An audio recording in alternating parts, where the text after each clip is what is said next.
very, very important. Okay. So, in the journey post the Communist Party, in my work in townships, the grassroots, etc., I mentioned setting up cooperatives. For me, what I learned from that experience was that cooperatives work with the logic of need, particularly if they're grounded in a serious consciousness. They bring together, if you like, common elements, creative labor. They might bring together, they bring agriculture, land, water, etc., etc.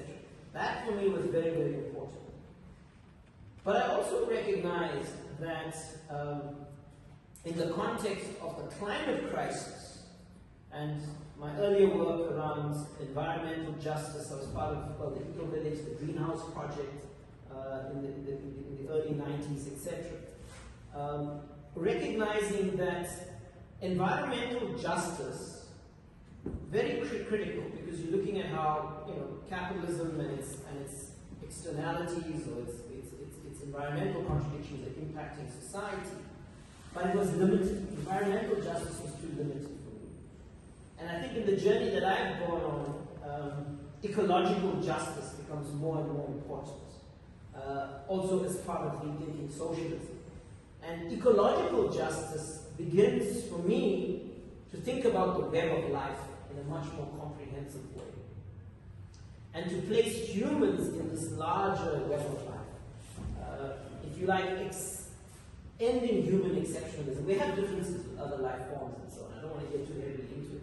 But the point is this, is that ecological justice places left politics on a very different terrain, that web of life conception. And that's where the commons, again, becomes absolutely crucial.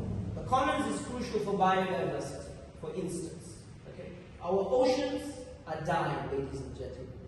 They are dying. Our fish stocks are collapsing. I interviewed women on the Western Cape, actually last year, in 3 villages, Woodsville, Pappendorf, and one other village. It was amazing sitting with them, and they telling me, our generations relied on the snook run. But there's no snook anymore. For generations, we ate the mussels, and this and that. All that's disappearing. Okay? So, in the web of life, capitalism is destroying the ecological basis of our existence. Okay? And you can see it. And so the commons is absolutely important for a democratic, eco-socialist imaginary. Absolutely important. The commons is in the shadows.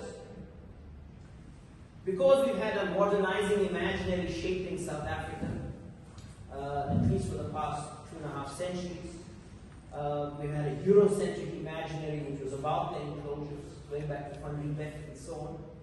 We have to bring back a politics of the commons if we are going to turn the tide, if we are going to take the ship away from the iceberg. Okay? And the politics of the commons, the patterning of the commons, it's there. It's beneath the surface, and so on. This year we're having a conference called Food is Commons, as part of the South African Food Sovereignty Campaign. Some of you were in this room yesterday thinking about this. We're taking a People's Food Sovereignty Act to Parliament in October, World Food Day. It's an act we put together in 2018 during the drought when the commercial food system collapsed.